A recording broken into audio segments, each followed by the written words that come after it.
निशांत भट्ट को क्यों मारना चाहते थे करण कुंद्रा तेजस्वी प्रकाश के साथ? ऐसी क्या हरकत कर दी थी निशांत ने जिसको देखकर करण का खून खौल गया था?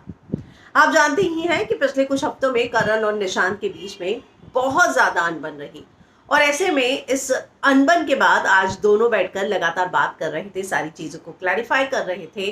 तो करण जो है वो निशांत को कहते हैं कि यार उस दिन टास्क में तेजा जोर जोर से चिल्ला रही थी कि ये लोग मुझे छू रहे हैं, टांग में इनके हाथ लग रहे हैं, मुझे देखकर बहुत गुस्सा आ रहा था और अगर तेरी जगह कोई और होता तो मैं तो सर ही फोड़ देता।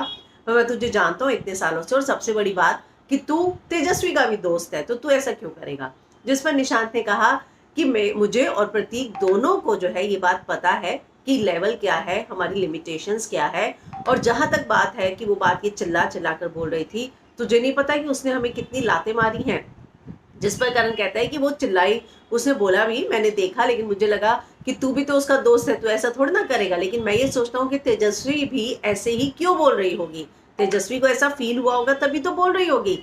जिस पर निशांत कहता है कि देख वो जो बोल रही थी मस्ती में बोल रही थी, टास्क में बोल रही थी, क्यों बोल रही थी, लेकिन हमें हमारी लिमिटेशन पता है। मैं और प्रतीक ऐसी चीजें नहीं करेंगे। और अगर तूने देखा हो तो सबसे ज्यादा तो है उसने अपनी टांगों से हमें मारा है।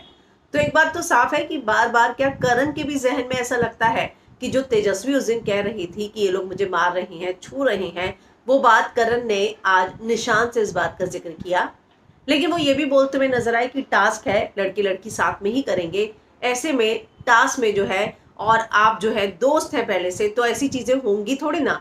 तो एक बात तो तय है, लेकिन करण के दिमाग में ये बात जरूर है कि क्या उस दिन टास्क में तेजस्वी जो ये बात निशांत और प्रतीक को लेकर बोल रही थी, तो करण ने साफ साफ कहा कि कोई और होता तो मैं जाकर सर फोड़ देता, पर तू था और तू उसका अच्छा दोस्त है, तो इसीलिए मैंने कुछ ज्यादा रिएक्ट नहीं किया।